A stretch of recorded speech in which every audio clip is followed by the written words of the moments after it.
Hello बच्चों, कैसे हैं आप लोग। स्वागत है आपका कंपटीशन वाला प्लेटफॉर्म पे। मैं विनयकांत भल्ला लेकर आया हूं वरदान सीरीज में आपके लिए फिजिक्स का एक ऐसा अनोखा चैप्टर जो कि बाकी फिजिक्स के हर चैप्टर के साथ रिलेटेड है। Yes, you guessed it right. तो the chapter is simple harmonic motion, या फिर इसको हम बोलते हैं oscillations. Now simple harmonic motion interesting तो है ही है, साथ ही साथ बहुत ही ज्यादा वास्ट चीजें कवर करता है फिजिक्स में। क्यों?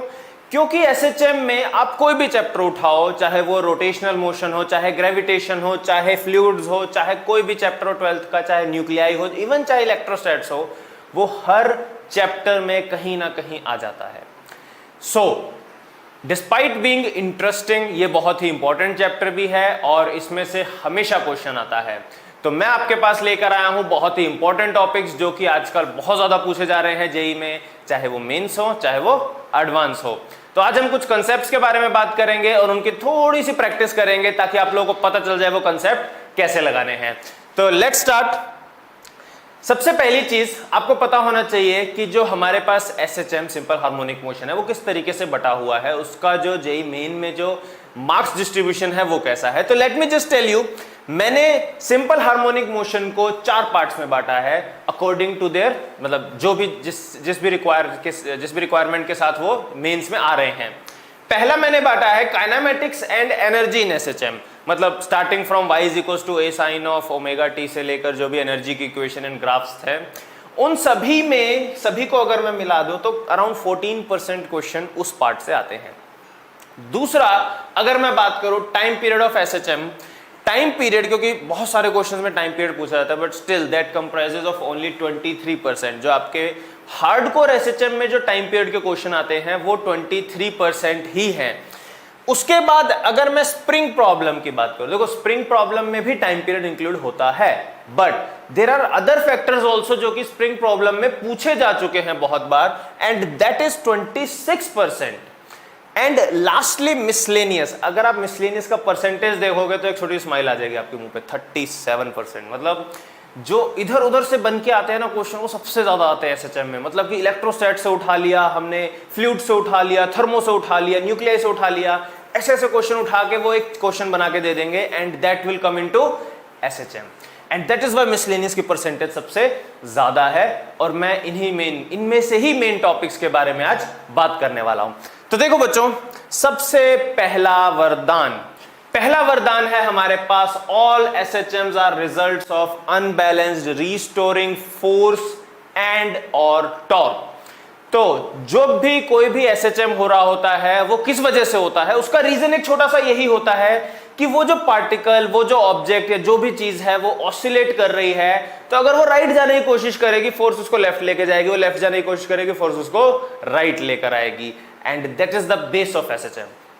ना आपको क्वेश्चन में इतना सोचने की जरूरत नहीं पड़ेगी कि क्या ये एसएचएम की ही कंडीशन है या नहीं है, because they will ask you about time period बताओ, या फिर यू विल नो कि वो एसएचएम हो रहा है। तो होगा या नहीं होगा will not be your problem, कैसे होगा that is going to be your problem, और उसके बारे में हम लोग बात करते हैं। सबसे पहले इस रिस्टोरिंग फोर्स के कंसेप्ट के बारे में बात करता हूं। देखो, आप सभी को पता है इक्विलिब्रियम में अगर पार्टिकल है तो नेट फोर्स 0 होती है, एंड अगर उसे डिस्प्लेस किया जाए तो फोर्स माइनस kx के बराबर होती है। इन इक्विलिब्रियम हम कहते हैं कि जो नेट फोर्स है वो 0 है, और आफ्टर डिस्प्लेसमेंट नेट फोर्स जो आती है एसएचएम में वो माइनस kx के बराबर आती है। नेगेटिव साइन क्यों आता है? You guys know very well, अगर x राइट साइड में है, force must be towards left, तभी वो अपनी मीन पोजीशन पे या फिर अपनी इक्विलिब्रियम पोजीशन पे आने की कोशिश करेगा। Now what do we mean by restoring force, एक बार उसके बारे में बात करते हैं। मैं यहां पर जो आपको बताना चाहता हूं, देखो ये चीज आप अच्छे से जानते हो, अगर आपने नेट फोर्स माइनस kx के बराबर निकाल ली, उसके बाद आपको टाइम पीरियड कैसे निकालना है, you will just write a is equal to minus omega square x, और उससे कंपेयर करके ओमेगा निकाल लोगे and time period will be 2 pi by omega. But जब बात आती है रीस्टोरिंग फोर्स की, तो रीस्टोरिंग फोर्सेस कौन सी होती हैं?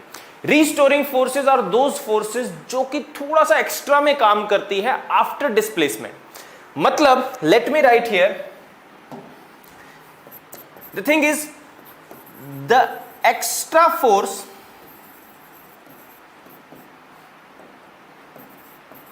which comes into play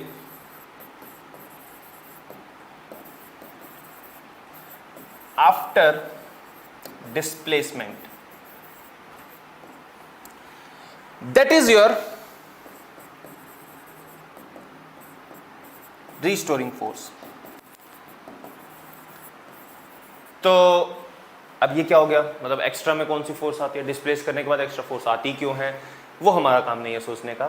जब क्वेश्चन बनाया जाता है ये चीज का ध्यान रखा जाता है कि जब आप पार्टिकल को डिस्प्लेस करो तो छोटी सी एक्स्ट्रा फोर्स आ जाए जिसके कारण आप वहां से एक इक्वेशन बना पाओ, force is equal to minus some constant times x. वहां तक अगर आप पहुंच गए तो आपका क्वेश्चन खत्म हो गया। वहीं तक पहुंचना आपका मेन काम है और उसी के लिए मैं यहां पर एक क्वेश्चन लेकर आया हूं आपको समझाने के लिए। एंड ये क्वेश्चन ऑल्दो मतलब मेरे लिए मोस्ट इंटरेस्टिंग क्वेश्चन है। क्यों? क्योंकि थर्मोडायनेमिक्स से इन्होंने कंसेप्ट उठाया एंड उसको एसएचएम के साथ मिला के एक क्वेश्चन बनाया है। एंड ये क्वेश्चन ऐसा है जो कि एनसीईआरटी का क्वेश्चन भी है, साथ ही साथ ये बहुत बार मेंस में रिपीट हो चुका है एंड स्टिल काफी बच्चे होते हैं जिन्होंने क्वेश्चन कभी देखा ही नहीं होता। That's quite interesting for me is, क्योंकि जब मैं टीचर हूं मैं देखता हूं बच्चों को क्वेश्चन नहीं पता होता इतनी बार देखने के बाद भी। तो let's start. Question says an ideal gas enclosed in a vertical cylinder container supports a freely moving piston of mass capital M. So there is a vertical cylinder और उसके अंदर एक पिस्टन है जिसका मास कैपिटल M है। The piston and the cylinder have equal cross sectional area A. तो piston जो है वो सिलेंडर में अच्छे से फिक्स हो जा रहा है। When the piston is in equilibrium, the volume of gas is V0 and pressure is P0. तो जो गैस जो सिलेंडर के अंदर गैस है, pressure P0, volume V0। The piston is slightly displaced from the equilibrium position and released. तो उसको थोड़ा सा डिस्प्लेस किया नीचे या ऊपर कहीं भी कर सकते हैं और रिलीज करने के बाद assuming that the system is completely isolated from its surrounding, the piston executes a simple harmonic motion with frequency. Now इसने बोला है कि हमने उसको थोड़ा सा दबाया उसके बाद वो ऑसिलेट करने लग गया। एज्यूम क्या करना है कि वो आइसोलेटेड है और थर्मोडायनेमिक्स में आइसोलेटेड सिस्टम होने का मतलब क्या है कि ना ही कोई हीट बाहर जा रही है ना ही कोई हीट अंदर आ रही है। दैट सिंपली मींस यहां पर हम बात कर रहे हैं एडियाबैटिक प्रोसेस की। तो इसमें ध्यान से देखो, हमारे पास इस क्वेश्चन में अगर मैं बात करूं तो हो क्या रहा है, we have a cylinder and a piston और पहले वो इक्विलिब्रियम में है, ठीक है।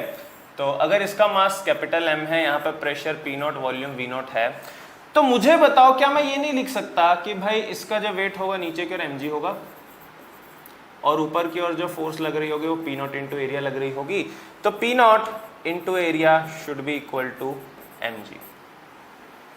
ये इक्विलिब्रियम की कंडीशन हो गई। दूसरा, अगर मैं बात करूं आफ्टर डिस्प्लेसमेंट,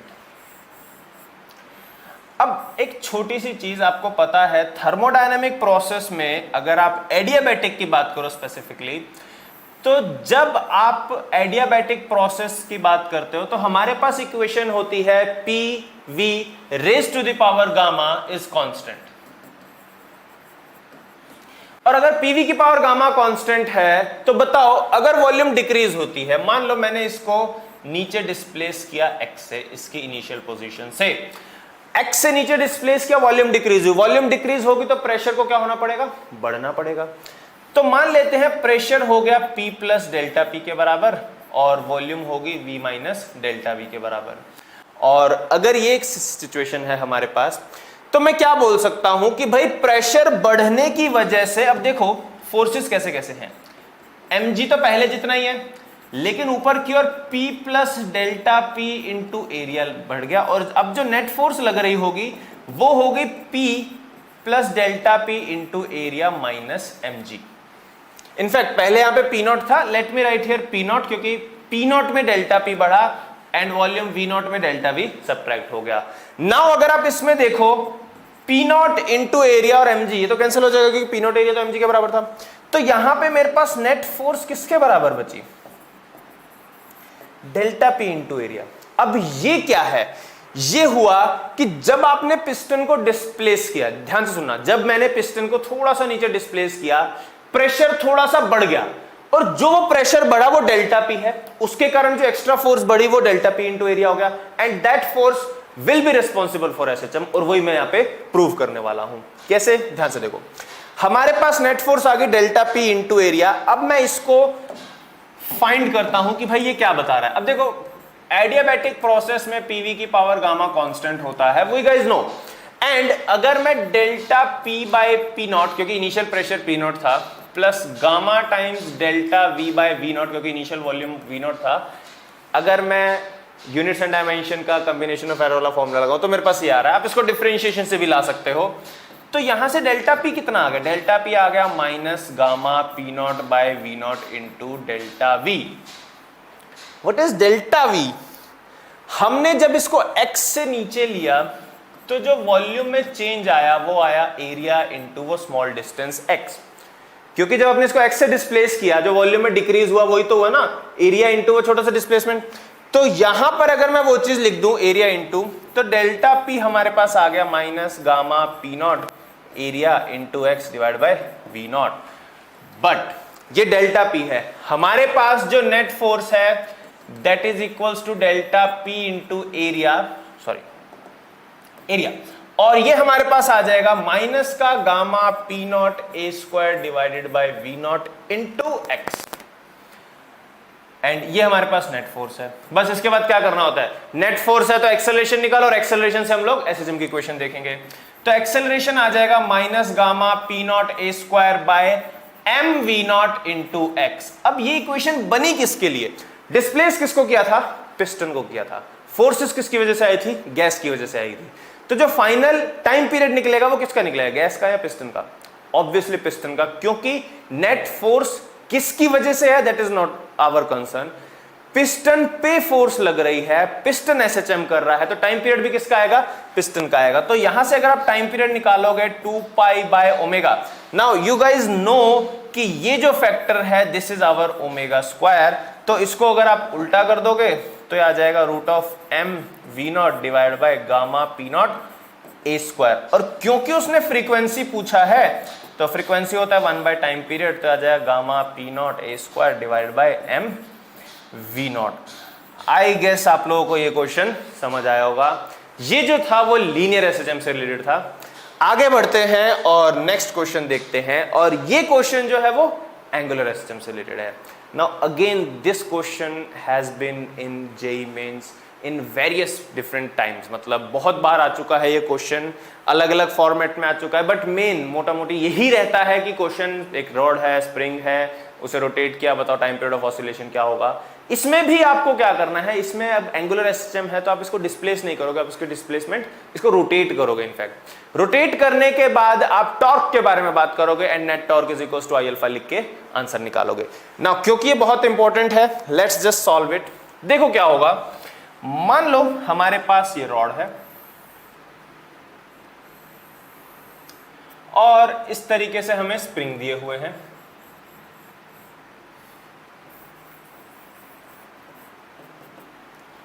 एंड सेंटर के अबाउट इसे हिंज किया हुआ है।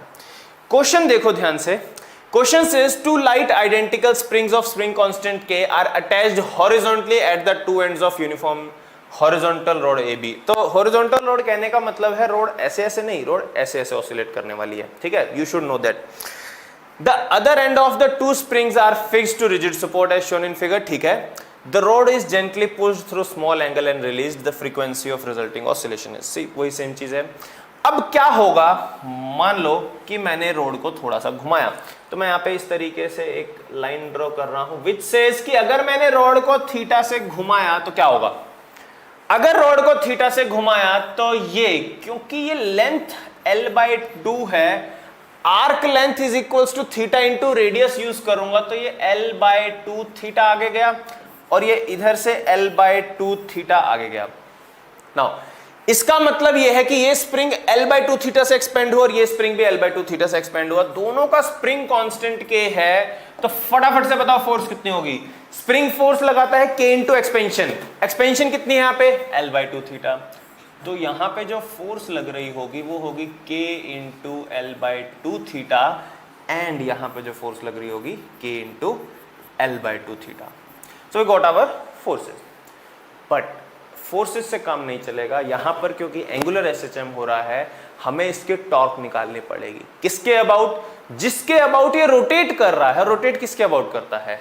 हिंज के अबाउट। हिंज जो है वो सेंटर ऑफ मास पे है। तो मैं यहां पर क्या लिख रहा हूं? मैं यहां पर लिख रहा हूं कि भाई नेट टॉर्क क्या होगी अबाउट सेंटर ऑफ मास। अब मुझे बताओ नेट टॉर्क क्या होता है? Force into perpendicular distance. यहां पे फोर्स लग रही है के एल बाई टू थीटा, तो फोर्स होगी के L by two theta into perpendicular distance. तो हिंज का इस फोर्स से परपेंडिकुलर डिस्टेंस तो ये होगा ना एल बाई टू, तो ये हो गया एल बाई टू। और कैसी डायरेक्शन? ये उसको एंटी क्लॉकवाइज घुमा रहा है। वहीं अगर मैं इसकी बात करूं, ये फोर्स लेफ्ट राइट साइड में है, लेकिन ये भी तो इसको एंटी क्लॉकवाइज घुमा रही है। तो चाहे फोर्स की डायरेक्शन ऑपोजिट हो, लेकिन टॉर्क सेम डायरेक्शन में है। और फोर्स भी कितनी है? सेम ही तो है, के L by two theta into perpendicular distance is L by two. तो ये जो हमारे पास नेट टॉर्क आ गया, तो ये हो जाएगा के एल स्क्वायर थीटा। ये बाय में 4 और बाय में 4 ऐड करोगे तो क्या बच जाएगा? सिर्फ 2। ये नेट टॉर्क आ गया। Is equal to I alpha, rod का मोमेंट ऑफ इनर्शिया। रॉड का मोमेंट ऑफ इनर्शिया होता है M L square by 12 about centre of mass और इंटू अल्फा। ना इस केस में नेगेटिव साइन नहीं दिख रहा है। नेगेटिव साइन इसलिए नहीं दिख रहा है क्योंकि हमने नेट टॉर्क और अल्फा लिखते टाइम या थीटा लिखते टाइम हमने ये डायरेक्शन के बारे में बात नहीं की, हमने उसको सिर्फ मैग्नीट्यूड निकाला। अब मैं बात करता हूं डायरेक्शन की। थीटा कैसे था? क्लॉकवाइज। टॉर्क कैसे है? Anti clockwise.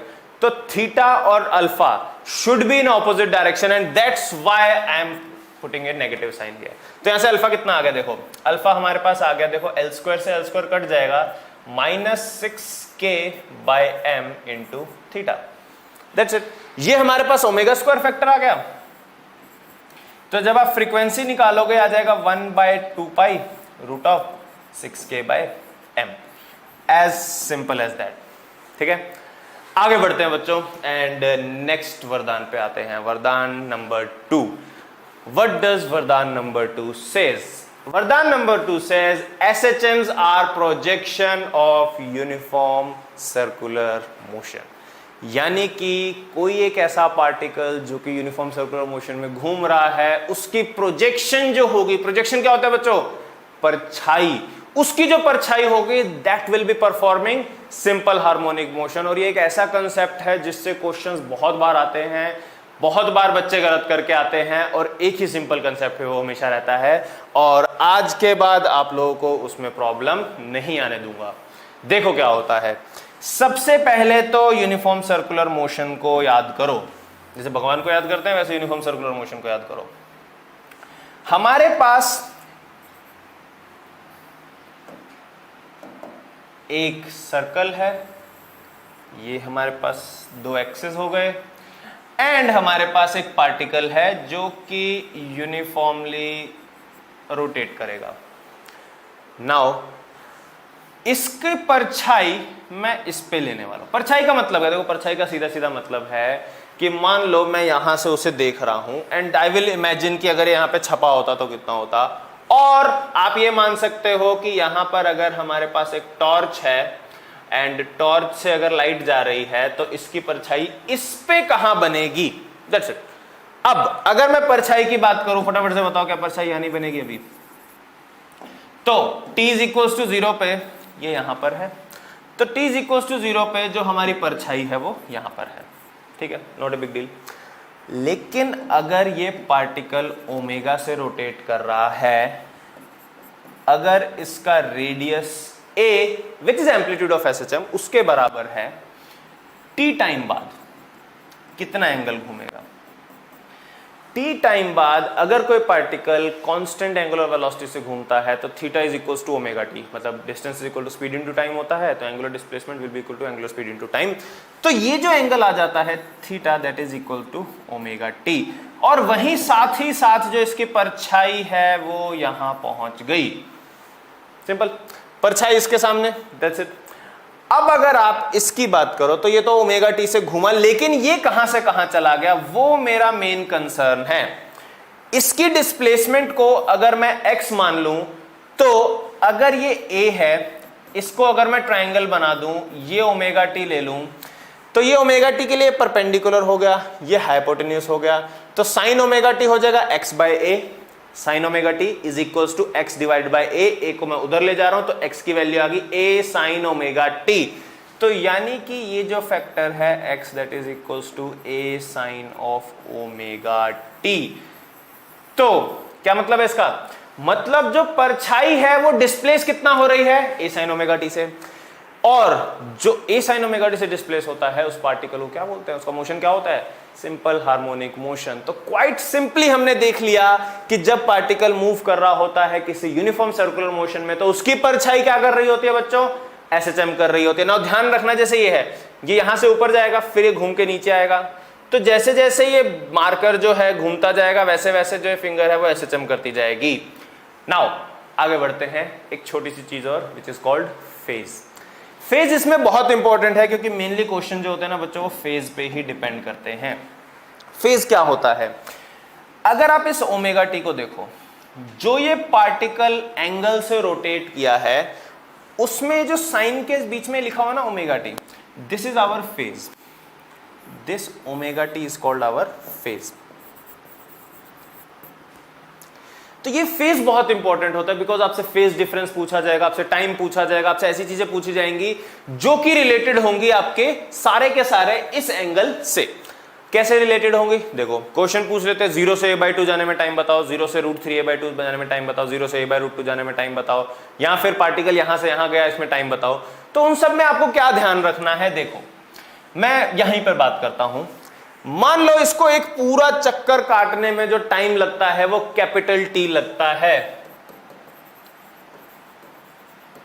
Time period let's say capital T. तो इसको पूरा चक्कर काटने में टाइम टी लगा, तो इसको एक ऑसिलेट होने में तो टाइम टी लगेगा ना, तो दोनों के लिए टाइम पीरियड क्या हो गया? सेम। और अगर पार्टिकल रोटेट कर रहा है तो उसको सर्कुलर मोशन में टाइम पीरियड याद करो, तो टाइम पीरियड तो डिस्टेंस, डिस्प्लेसमेंट सॉरी जो सर्कमफेरेंस है total distance 2 pi R divide by V, तो ये होता था हमारे पास 2 pi R divided by V, और वी बाय आर हमारे पास ओमेगा होता है, तो यही टाइम पीरियड हमारे पास 2 पाई बाय ओमेगा आ जाता है। और यहीं से ही फिर हम ओमेगा को कंपेयर करके, मतलब जब a is equal to minus omega square x से कंपेयर करके time period 2 pi by omega लिखते थे। बट अब ध्यान से देखो, ये जब 2 पाई से रिवॉल्व करता है, ध्यान से देखना, जब थीटा बराबर 2 पाई होता है उसके कॉरस्पॉन्डिंग जो टाइम लगता है वो लगता है t। अगर 2 पाई की जगह यूनिट एंगल से घूमेगा तो टाइम लगेगा t बाय 2 पाई। अगर वो थीटा एंगल से घूमेगा तो टाइम लगेगा theta by 2 pi into T, and that is an important thing. कैसे? अगर पार्टिकल मान लो 30 डिग्री से घूमा तो थीटा कितना हो जाएगा? पाई बाय 6, टाइम कितना लगेगा? t by 12। अगर थीटा 60 डिग्री के बराबर है, थीटा कितना हो जाएगा? पाई बाय 3, टाइम कितना लगेगा? t bye 6। थीटा 90 डिग्री के बराबर है तो थीटा कितना हो गया? पाई बाय 2, टाइम कितना हो गया? t by 4। As simple as that, बस इतना सही है। अगर आपको ये चीजें याद रहेगी तो कोई प्रॉब्लम नहीं है। और इसमें कोई छोटा सा और मैं इंफॉर्मेशन देना चाहता हूं, and the information is this, कि अगर आपके पास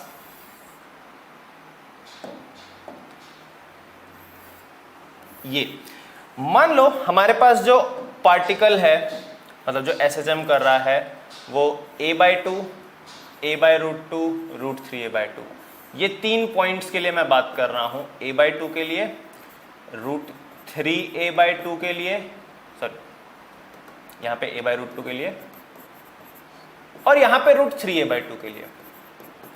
तो मैं इनके फेज बताना चाहता हूं बिकॉज ये आपको हेल्प करेंगे। a/2 जाने का मतलब है साइन 1/2, और साइन 1/2 का मतलब है 30 डिग्री। a/√2 जाने का मतलब है साइन 1/√2 होगा तो वो हो जाएगा 45 डिग्री, एंड √3a/2 जाने का मतलब है साइन √3/2 हो जाएगा, और ये हो जाएगा 60 डिग्री। तो अगर पार्टिकल a/√2 से √3a/2 जा रहा है तो वो कितना एंगल घूमेगा?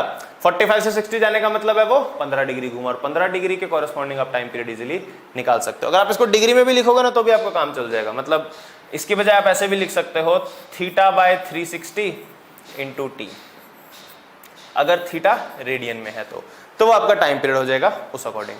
तो क्वेश्चन देखते हैं इस पे। आई गेस आप लोग बहुत इजीली अब कर पाओगे। क्वेश्चन क्या है देखो, ये भी प्रीवियस ईयर का क्वेश्चन है, अगर आप मैथमेटिकली करने जाओगे तो इतना टाइम लगेगा कि आप मतलब आई डोंट थिंक कि कर पाओगे इजीली। लेकिन अगर मैं इसी चीज को फेजर से करूं तो कैसा होगा। Two particles are performing simple harmonic motion in a straight line about the same equilibrium point. The amplitude, the time and the time period for both the particle are same and equal. मतलब सब कुछ same है, बस दो particle हैं, amplitude a, time period t है। At time t is equals to 0, one particle has displacement capital A. एक particle जो है कैपिटल A पर है, यानी कि वो टॉप मोस्ट पॉइंट पर है। Other particle has displacement -a/2, यानी कि वो नीचे -a/2 पर है।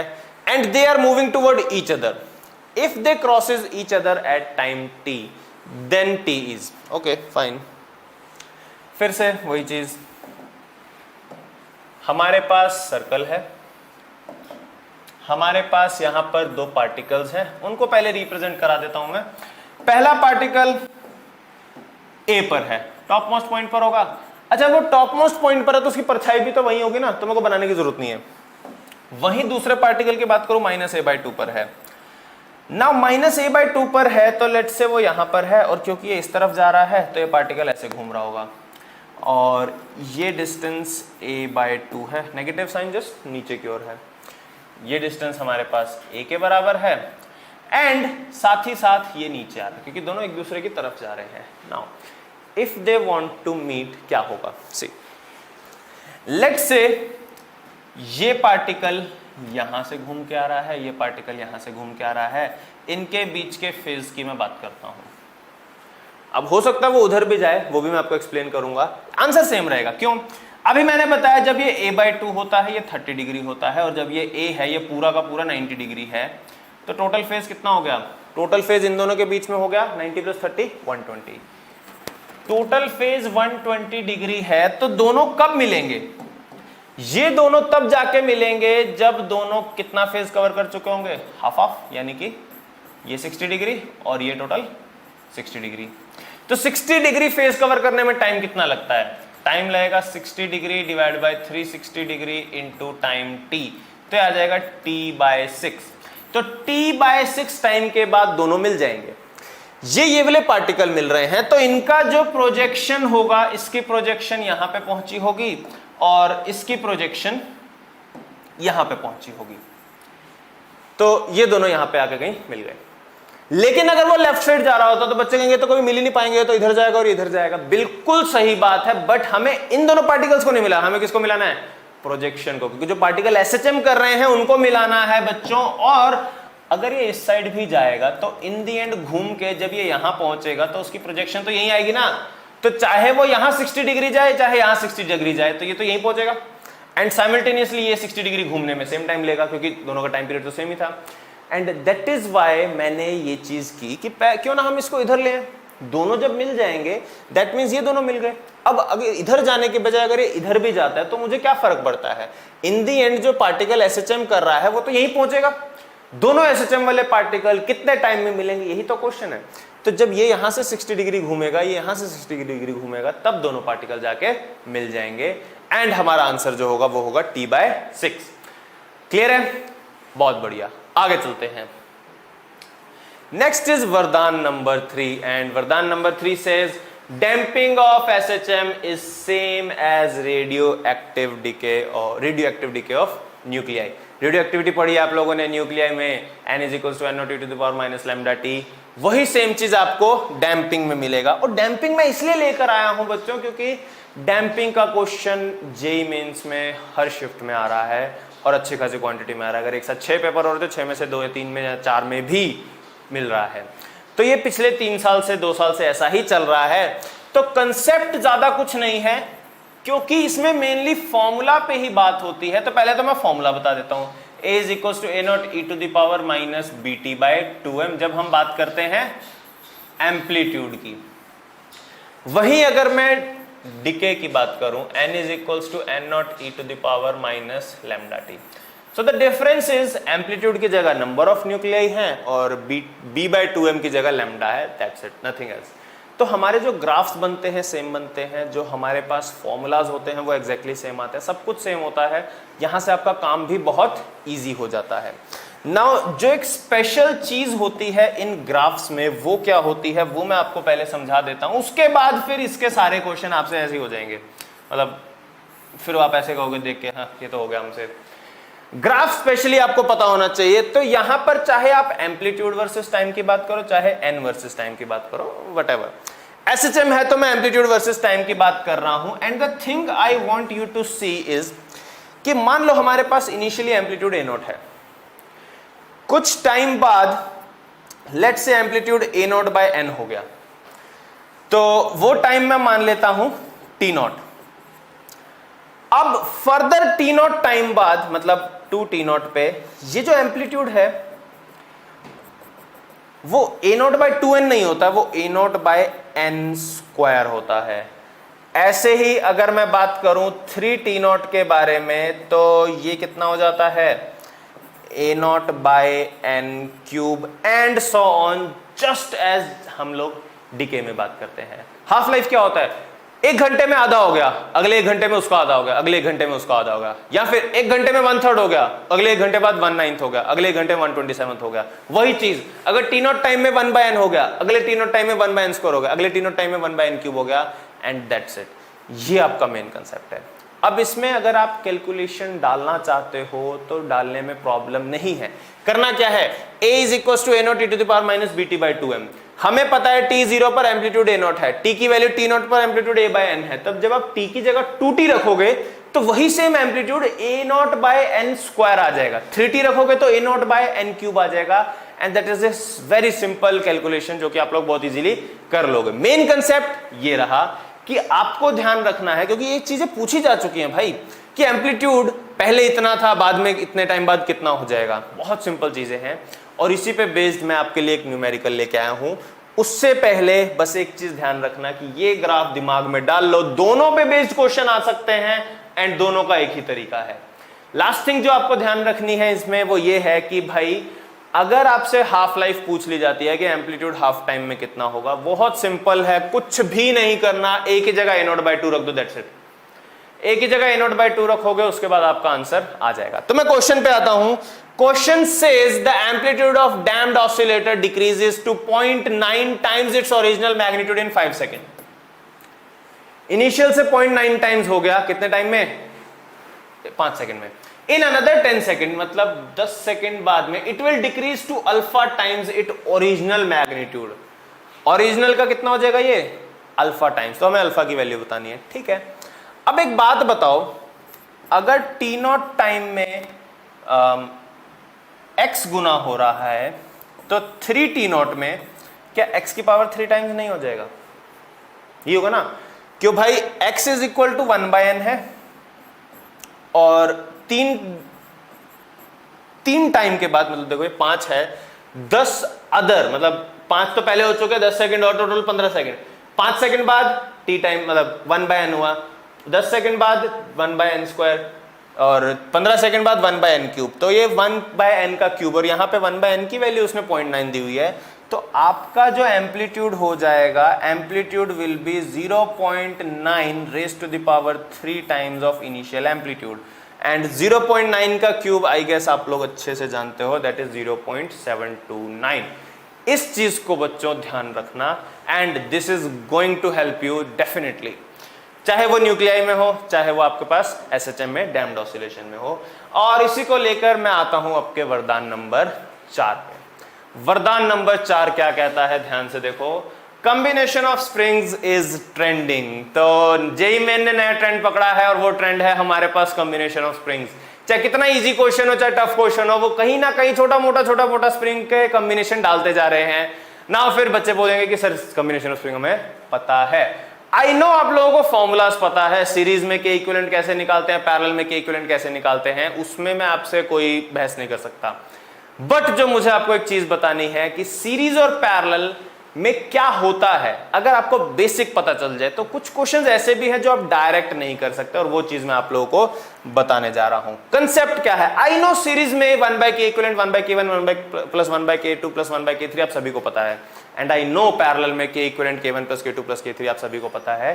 बट आपको जो चीज एक एक्स्ट्रा जाननी है वो ये है, अगर सीरीज कॉम्बिनेशन है एंड आपके पास दो स्प्रिंग्स हैं, लेट्स से ये K1 है और ये K2 है, इसमें स्प्रिंग कांस्टेंट निकालना is a different thing, but अगर मान लो मैंने इस पे फोर्स लगाई है F, keeping this as fixed, तो जो यहां पर टोटल एक्सपेंशन होगी मान लो वो X हुई, दोनों की एक्सपेंशन अलग अलग होगी X1 और X2। और जो चीजें आपको पता होनी चाहिए वो ये कि forces in springs is same. The thing I want you to remember is this कि सीरीज में जो फोर्सेस होती हैं वो सेम रहती हैं। तो अगर मैं F1 और F2 की बात करूं वो F के बराबर होगी, और ये स्प्रिंग कांस्टेंट K1 इसके एक्सपेंशन X1, तो क्या फोर्स K1 X1 नहीं हो जाएगी? Similarly spring constant K2 expansion X2, तो ये K2 X2। एंड ये एक छोटी सी चीज जो मैं चाहता हूं आप लोग याद रखो। दूसरा वही maximum expansion is sum of expansion of both the springs, तो फोर्स सेम रहेगी, एक्सपेंशन ऐड हो जाएगी। दूसरा बात करते हैं पैरेलल कॉम्बिनेशन में। तो पैरेलल कॉम्बिनेशन में क्या होता है? पैरेलल कॉम्बिनेशन, जस्ट इमेजिन कि हमारे पास दो स्प्रिंग्स हैं एंड दोनों को ज्वाइन किया हुआ है और एक फोर्स लगाई गई है F। अब मान लो ये K1 होगा और ये मान लो K2 होगा, तो इसमें मान लो हमने एक्सपेंशन की X, दोनों पैरेलल में होने की वजह से दोनों सेम ही एक्सटेंड होंगे। तो इस केस में अगर इसकी एक्सपेंशन और इसकी एक्सपेंशन की बात करो, दोनों की एक्सपेंशन सेम होगी X, और नेट फोर्स जो होगी will be sum of these two forces that is equals to F। तो ये हो जाएगा K1X plus K2X is equals to F। तो डिफरेंस क्या हुआ? यहां पे expansion, total expansion is sum of expansion and force is constant, यहां पे एक्सपेंशन इज कांस्टेंट लेकिन net force is sum of the individual forces. ये छोटी सी चीज अगर आप ध्यान रखोगे तो आपके पास जो कॉम्प्लिकेटेड क्वेश्चन आ सकते हैं जेईई मेंस में वो आप लोग इजीली कर लोगे। कैसे क्वेश्चंस? ध्यान से देखो। The complicated question which I want to talk about is this one. ये भी प्रीवियस ईयर का क्वेश्चन है और इसकी वेरिएशन भी हमसे पूछी जा चुकी है डिफरेंट केसेस में। Question says the mass capital M shown in the figure oscillates in simple harmonic motion with amplitude capital A। यानी कि जो ब्लॉक है इसका जो एम्पलीट्यूड है वो कैपिटल A के बराबर है। The amplitude of point P is, I know आप लोग सीरीज कॉम्बिनेशन निकाल लोगे, बट द प्रॉब्लम इज कि भाई इसमें अब क्या किया जाए, इसमें किया तो जाए, क्या किया जाए? तो यहां पर आपको हेल्प मिलेगी सीरीज कॉम्बिनेशन में। और सीरीज कॉम्बिनेशन क्या कहता है कि अगर आपके पास सीरीज कॉम्बिनेशन है तो फोर्सेस सेम रहेंगी और total expansion will be sum of the individual expansions. तो ये चीज का ध्यान रखते हुए मैं मान लेता हूं कि इसके जो एक्सपेंशन है वो A है, ब्लॉक का एम्पलीट्यूड A है, ये एक्सपेंड होता है X2 से और ये एक्सपेंड होता है X1 से। तो मैं क्या कहूंगा कि भाई हमारे पास सबसे पहली चीज X1 plus X2 should be equal to A होगा। Total expansion is sum of expansions. दूसरा, दोनों स्प्रिंग क्योंकि सीरीज में है, दोनों में फोर्सेस क्या लगेंगी? सेम लगेंगी। और फोर्स अगर सेम होगी, फोर्सेस आर सेम, तो I can say K1 X1 should be equal to K2 X2। और हमें निकालना क्या है? हमें ये निकालना है जब ये A से एक्सपेंड है तब X1 की वैल्यू कितनी है, क्योंकि P भी तो उतना ही आगे जाएगा ना। जितना स्प्रिंग पहले वाला एक्सपेंड होगा P उतना ही आगे की ओर बढ़ेगा, और हमें P का ही तो एम्पलीट्यूड बताना है। तो that means I have to find X1। तो एक काम करते हैं, यहां से मैं X2 की वैल्यू निकालता हूं K1 X1 by K2, and इसको उठा के मैं यहां पुट कर दे रहा हूं। एंड देखो कितनी इजीली हमारे पास आंसर आ गया, X1 plus K1 X1 by K2 is equals to A। तो X1 into K1 plus K2 divided by K2 is equals to A हो जाएगा। और X1 की वैल्यू आ गई K2 divided by K1 plus K2 times amplitude. So this is the amplitude of point P। क्यों? जब block maximum expand होगा तब P maximum expand होगा, तो P का एम्पलीट्यूड ये आ जाएगा हमारे पास। तो that is how series combination का जो बेसिक है वो आपको हेल्प कर सकता है। तो आई होप आप लोगों को ये सारी चीजें समझ में अच्छे से आई होंगी। So I would like to thank you for this and now I want कि आप लोग ये जो SHM वाला चैप्टर है इतना अच्छे से कर लो कि जेई मेंस हो चाहे जेई एडवांस हो, आपको कहीं प्रॉब्लम ना आए। तो थैंक यू ऑल, मिलते हैं नेक्स्ट टाइम वरदान सीरीज में।